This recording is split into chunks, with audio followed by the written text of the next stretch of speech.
21 شوباتی هەموو ساڵێک بە ڕۆژی جیهانی زمانی دایک دیاری کراوە. هەرچەندە کورد جوگرافی و زمانێکی تایبەت بەخۆی هەیە، بەڵام تاکو ئێستا نەتوانراوە ڕێنووسێکی یەکگرتوو و فەرهەنگێکی تایبەت بەخۆی هەبێت. لە بازاڕەکاندا بەشێک لە جواننووسەکان باز لەوە دەکەن ئەوان هیچ ڕێنووس یاخود فەرهەنگێکی کوردیان لەبەردەستدا نییە، تاکو وەکو سەرچاوەیەک لە نووسینی تابلۆکاندا بۆی بگەڕێنەوە. بۆیە لەسەر ئەو کەمە زانیاریانەی خۆیان لە ڕێزمان و ڕێنووس هەیەە کارەکانیان ڕایی دەکەن.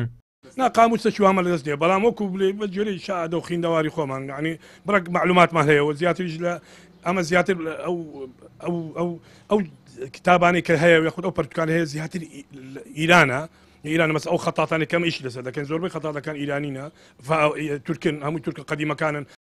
وەزیری پەروەردەی حکوومەتی ماوە بەسەرچووی هەرێم نایشارێتەوە نەبوونی یەک ڕێنووسی هۆکارە بۆ ئەوەی لە کتێبەکانیشدا چەندین هەڵەی ڕێزمانی و زانستی هەبێت. من بۆ خۆم زۆر جار سعیم بە منداڵەکانم کردووە، تەلەفۆنم بۆ بەڕێوەبەری گشتی پرۆگرامەکان کردوتمە فلان و فلان و فلان و شت تاوێ غەڵەت. تەسەور بکە هەتاوەکو پێش ئەوەی پارکچێکم لە پۆلی 7 ساڵ لە پۆلی 8 هەتا لاپەڕەی 28-14 هەڵم دۆزیوەتەوە. هەڵەی زمانەوانیش نا، هەڵەی زانستی. بۆیە ئێمە گۆڕانکاریانەمان سەریع کردو. ئێستا ئەو کتێبە گۆڕاوە، لە شوێنێک دەنووسێت ئوردون، لە شوێنێک دەنووسێت ئەردەن. خۆی ئەسڵ ئوردونە، ئێمەوە لە سلێمانی بە زمانی تۆزێک ئەوەی عامی پێڵین ئەردەن، ئەجین ئەسڵی کەلیمەکە ئوردونە. یا لە شوێنێک دەنووسێت هەر لە ناو خەریتەکە شانشینی عەرەبی سعودی لە شوێنێک دەنووسێت بەس سعودی. ئەمانە دەبێت یەک بخێت. مامۆستایەکی زانکۆش باز لەوە دەکات نەبوونی فەرهەنگ و ڕێنووسێکی یەکگرتوو لە ماستەر و تێزی دکتۆرەکانیشدا کێشەی بۆ دروستکردوون. هەموو باڵێن زمانەوانەکان و هەموو ناوەندەکان باڵێن دان بۆ دانانێن کە ڕێنووسەکە بەم شێوە بێ.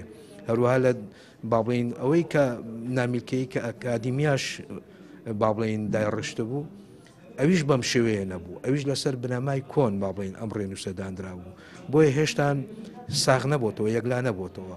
هەتا لە نامە ئەکادیمیەکانیش ئێستا ئێمە ئەو کێشەیەمان هەیە، بە تایبەتی ئەوانەی کە لە بەشە کوردیەکانن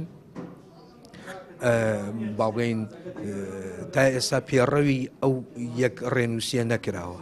بۆیە ئەگەر باڵێن ناوەندی ئەکادیمیا لەگەڵ زانکۆکان بە تایبەتی بەشە کوردیەکان لەسەر ڕێک بکەون باڵێن لەسەر یەک پرۆژە، ئەمە ڕێنووسی کوردیە نەک هەوڵی تاکە کەس.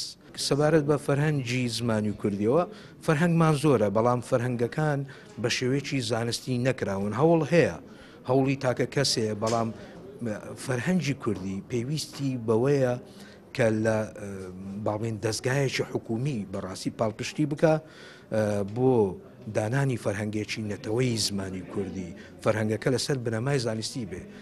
هەوڵی تاکە کەس کراوە، ینی فەرهەنگمان زۆرە، فەرهەنگی زانستیش هەیە، بەڵام فەرهەنگەکە گشتگیر نییە. خاک و زمان لە بڕبڕە و بنەما سەرەکیەکانی دروستبوونی گەل و وڵاتن. کوردیش وەک هەموو گەلانی دنیا خاکێکی گەورەی جوگرافی هەیە، بەڵام لە بواری زماندا تا ئاستێکی زۆر لا بێسەروبەریدایە. کەس کاغەزی کەس ناخوێنێتەوە و هەر یەکە و بە جۆرێک دەنووسێ و بە جۆرێک دەخوێنێتەوە. ئیدریس محەممەد، کەناڵی ئاسمانی پەیام، هەولێر.